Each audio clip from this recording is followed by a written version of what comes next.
YouTube ಅಲ್ಲಿ ಹೋಗಿ ಒಳ್ಳೆ ಫೋನ್ ಯಾವ್ದು ಅಂತ ಸರ್ಚ್ ಮಾಡ್ತೀರಿ. ಬಟ್ ಅವ್ರು ಹೇಳ್ತಾರೆ ರಿಯಲ್ಮಿ ತಗೋ, ರೆಡ್ಮಿ ತಗೋ, ಸ್ಯಾಮ್ಸಂಗ್ ತಗೋ, ಐಫೋನ್ ತಗೋ, ಚಾಲೆ ತಗೋ.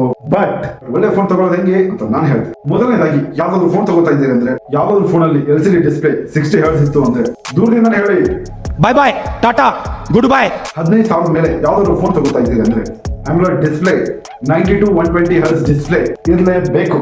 ಎರಡನೇದಾಗಿ ಕ್ಯಾಮ್ರಾ. 90% ಜನ ಅನ್ಸುತ್ತೆ 3 ಕಣ್ಣಿರೋ ಕ್ಯಾಮ್ರಾ ತಗೊಂಡ್ರೆ ಅದೇ ಫೋನ್ ಬೆಸ್ಟ್ ಅಂತ. ಬಟ್ ಇಲ್ಲೇ ಅತಿ ಬುದ್ಧಿವಂತಿಕೆನ ತೋರ್ಸಕ್ ಹೋಗಿ ಅತಿ ದಡ್ತನನ ಎತ್ತ ತೋರಿಸೋದು. ನಿಮ್ಮ ಹತ್ರ ಫೋನ್ ಇದೆ, 3 ಕಣ್ ಕ್ಯಾಮ್ರಾನು ಇದೆ, iOS ಇಲ್ಲ ಅಂದ್ರೆ ಅಂತ ಫೋನ್ಗೆ ಒಂದೇ ಮಾತು ಹೇಳಿ, See you soon. ಯಾಕಂದ್ರೆ iOS ಅನ್ನೋದು ತುಂಬಾ ಇಂಪಾರ್ಟೆಂಟ್. ಮೂರನೇದಾಗಿ ಫೋಕಸ್ ಮಾಡಬೇಕಾಗಿರೋದು ಪರ್ಫಾರ್ಮೆನ್ಸ್ ಮೇಲೆ. ಏನಾದ್ರು 15,000 ಆಸುಪಾಸು ಏನಾದ್ರು ಫೋನ್ ತಗೋತೀರಾ ಅಂದ್ರೆ ANTUTU ಸ್ಕೋರ್ ಏನಾದ್ರು 1.5 ಇಂದ 2 ಲಕ್ಷ ಇತ್ತು ಅಂದ್ರೆ ಅಂತ ಫೋನ್ ಪರ್ಫಾರ್ಮೆನ್ಸ್ ಅಷ್ಟೇ. ಆದ್ರೆ 20,000 ಮೇಲೆ ಏನಾದ್ರು ಫೋನ್ ತಗೋತೀರಾ ಅಂದ್ರೆ ANTUTU ಸ್ಕೋರ್ 5 ಲಕ್ಷದ ಮೇಲೆ ಇರಲೇಬೇಕು. ಇವೆಲ್ಲದಕ್ಕಿಂತ ಇಂಪಾರ್ಟೆಂಟ್ ಚಪ್ರಿ ಫೀಚರ್ಸ್ ನ ಇಗ್ನೋರ್ ಮಾಡಿ. Military gate certificate, virtual RAM, high speed brightness ಇವೆಲ್ಲ ಮಾರ್ಕೆಟಿಂಗ್ ಯೂಸ್, ತಲೆ ಕೆಡಿಸ್ಕೊಳ್ಳಕ್ಕೆ ಹೋಗ್ಬೇಡಿ. ವಿಡಿಯೋ ಇಷ್ಟ ಆದ್ರೆ ಲೈಕ್ ಮಾಡಿ. See you soon.